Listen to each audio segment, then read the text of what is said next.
Esikhungweni sokugoma esesikhumulweni samatekisi eNorth eGoli SABC esivakashele namhlanje kuseni abaneminyaka eyishumi nesishiyagalombili ubudala bebengabonwa nangokhalo.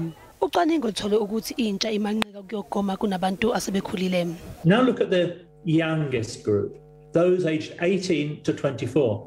You will see that the rate of acceptance has actually declined from 63% to 55%. Though even here, there was still a majority in favour of taking the vaccine. Njengoba lesikhungo siqale ukusebenza izolo, silindeleke ukuthi sinyuke kakhulu isibalo sabantu abazogoma njengoba sekuvumeleke ukuthi nentsha isingagoma. Mina wese ngisecurity uzomela ngivikele abantu engisebenza nabo ebalente. I feel fine, but then my arm is painful, but other than that I'm okay.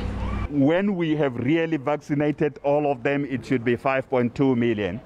That's what we would be very happy about. So we've got a mountain called 5 million to climb. This is a big mountain, and it's a very critical, active sector of the population. Bango 1.5 wezigidi abantu okulindele kuba bagome eGauteng abaneminyaka eyishumi nesishiyagalombili kuya eminyakeni nengamashumi amathathu nane kulesikhungo.